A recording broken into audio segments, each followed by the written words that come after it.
الحمد لله نحمده ونستعينه ونستغفره ونعوذ بالله من شرور انفسنا ومن سيئات اعمالنا من يهده الله فلا مضل له ومن يضلل فلا هادي له واشهد ان لا اله الا الله وحده لا شريك له واشهد ان محمدا عبده ورسوله الذي لا نبي ولا رسول بعده.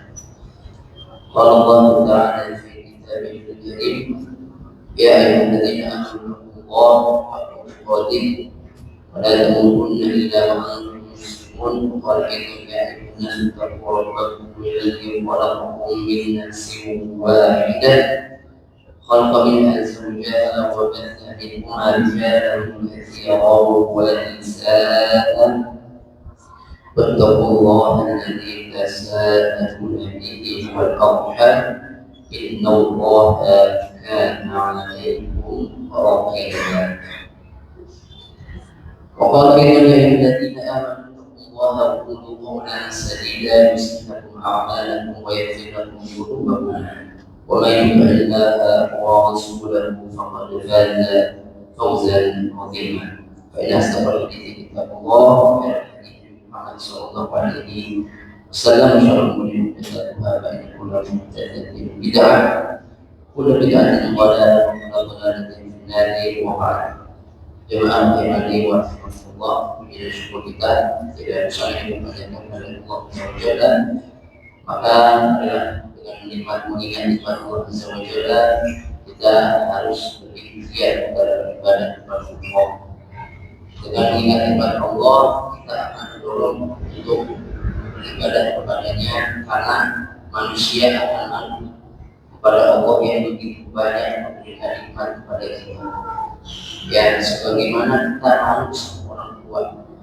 Ya, kenapa? Orang tua itu manusia ya yang secara langsung dalam hidup kita banyak berbuat baik kepada kita. Maka manusia secara lahiriah atau secara fitrah dia akan berbuat baik kepada orang tuanya. Mengapa? Karena dia merasa bahwa orang tuanya yang mungkin banyak memberikan kebaikan-kebaikan.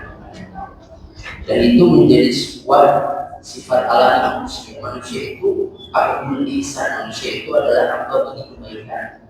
Orang kalau misalnya banyak memberikan kebaikan sama orang lain, dia akan berasa punya hutang budi pada orang yang berbuat baik kepadanya. Ya, maka kenapa kita ini secara fitrah sama orang tua kok bisa sangat dekat, ya berusaha untuk berbakti, karena orang tua lah yang kemudian banyak memberikan kepada kita kebaikan. Ya, dan adalah Allah SWT, Tuhan kita, Rabb kita. Dialah yang lebih baik sejatinya dibandingkan orang tua kita. Kenapa? Karena Allah dialah yang menciptakan kita, memberikan kita nikmat. Kenikmatan Allah tidak akan bisa lepas dari kita. Kalau kita semua orang tua kita dibaiki, selain dirawat, itu hanya sebatas sampai kita itu besar dan bisa hidup. Tapi Allah ya kebaikannya tidak bisa lepas dari hamba dari kita semua. Maka mari mengingat Allah, bersyukur kepadanya dan senantiasa mengingat kebaikan Allah Subhanahu nikmat kepada kita semua agar kita bisa semakin dekat kepadanya. Jemaah Allah, insyaallah pada kesempatan yang berbahagia ini, kayak saya akan bahas bagaimana judulnya apa? Kok ada di sini? Kuat menghadapi apa? Ujian ataupun musibah. Ya, kuat di tengah ujian. Ya, dan bagaimana uji sabar dan juga menghadapi ujian, terutama di sekarang yang banyak di negara kita ini, dan bahkan secara umum ya, kalau saya lihat beberapa kali di berita sedang banyak ya masalah-masalah ekonomi, orang di PHK mana-mana, dagangannya jadi menurun, omset bisnisnya jadi menurun, ya bahkan benar sama sekali hilang pekerjaannya. Saya lihat sendiri soalnya itu beberapa bulan belakangan, beberapa tahun yang lalu, setahun yang lalu mungkin ada seorang ikhwan ya tadi bos benar berubah begitu cepatnya ya tinggal ayam dari Tuhan gitu. Itulah hari-hari Allah Subhanahu wa taala senantiasa berganti nasib manusia ya Kadang kita di atas, kadang bisa begitu cepat kita tiba-tiba ada di bawah. Ya, karena memang wajar. Ya Allah ciptakan dunia ini penuh dengan ujian. Ya, bahkan dalam hadis itu yang intinya adalah menunjukkan bahwasannya fitnah atau ujian di dunia itu hasil sebagaimana kalau tiper kan kalau dilipat coba ya satu ya lipatannya terlipat. Nah kemudian lipatannya itu akan menyusul selama orang yang dilipat itu ya terus melipatnya sampai habis. Nah kata para ulama dengan hadis tadi seperti itulah ujian di dalam dunia. Ya ujian di dunia itu seperti halnya kita yang kita dulu. Satu ujian selesai dengan kita ya satu ujian selesai datang ujian terus ujian itu datang sampai kita dimaafkan oleh Allah.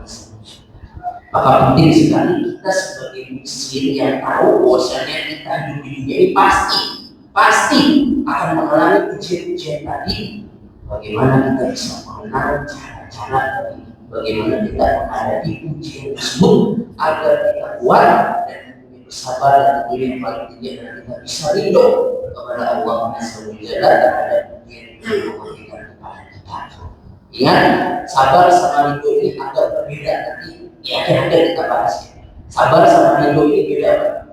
Ya, kalau sabar kata Syekhul Islam Ibnu Taimiyah dan juga para ulama lainnya, termasuk juga ada Syekh Shalih Al-Utsaimin, sabar itu terhadap musibah atau ujian wajib. Ya, orang tidak musbiru, orang yang beriman bersabar. Ya, wasabiru dan kuatkanlah kemudian kesabaran kalian.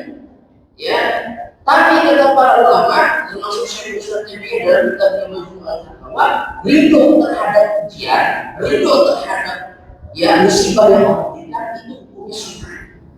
Artinya kita nggak wajib ridho, meskipun kata Syekhul Islam jadi sebagai ulama berpendapat ridho terhadap ujian itu apa? Punya wajib. Hukumnya apa? Wajib. Tapi ada kasusnya nanti kita bahas. Intinya, ya marilah jemaah kita pegang prinsip ini. Karena kita ini selama kita di dunia pasti ada ujian. Nah, makanya ini kalau bisa hatam begini. Agar apa? Setiap ujian itu datang, kalau kata dalam hadis ujian itu seperti ikan datang ujian satu berbulu lipat selesai ujian datang lagi seterusnya datang lagi sehingga kita bisa menghadapi ujian itu. Harusnya hatam. Kenapa? Supaya kita bisa menghadapi ujian itu. Yang pertama, bagaimana cara kita kuat untuk bisa menghadapi ujian? Yang pertama, sebagaimana yang Allah katakan, bahwa kita harus setiap manusia itu pasti memiliki musibah dan ujian yang masing-masing yang Allah berikan kepada mereka. Terkadang orang ketika dapat ujian dia merasa seperti ini, wah saya kayak hidup yang paling berat, ya nggak mau cerita, nggak mau, dan dia kurang ingat itu akan mindset pikiran bahwa semua orang itu pasti punya ujian, pasti punya musibahnya masing. Ya sebagaimana yang Allah tekankan dalam surat Al-Baqarah yang mungkin kita sudah hafal ya ayatnya. Apa kata Allah? Wa la tadrunna bisyai'in minal khawfi wal ju'i wa naqsin minal amwali wal anfusi wat thamarat wa basyiril sabirin. Dan benar-benar kalian akan kami uji dengan sesuatu dari ketakutan, rasa lapar dan juga kurang dari apa?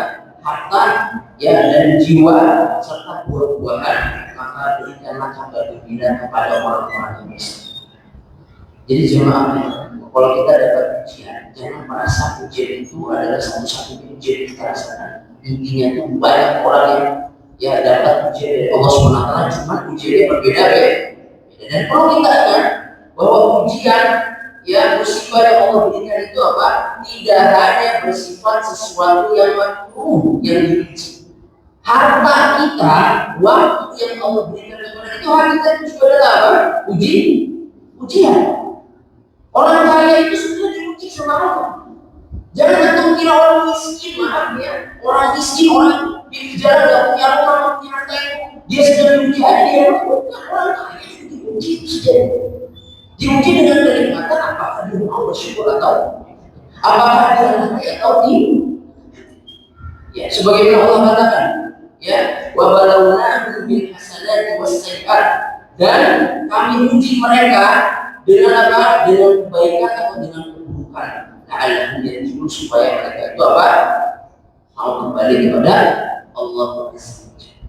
Semuanya ujian dari Allah Subhanahu wa Ta'ala. Maka jangan merasa kita itu paling sial, paling tidak enak ketika kita mendapatkan musibah dan ujian. Banyak orang yang ujian, ya dapat ujian bahkan lebih parah ujiannya dari kita semua. Ya. Dan dalam hal ini juga dahulu, ya Allah Subhanahu wa Ta'ala mengingatkan kepada para sahabat pada saat peristiwa perang Uhud. Peristiwa perang apa? Uhud itu tahun berapa Hijriah itu? 3 Hijriah. Uhud itu berapa? 3 Hijriah.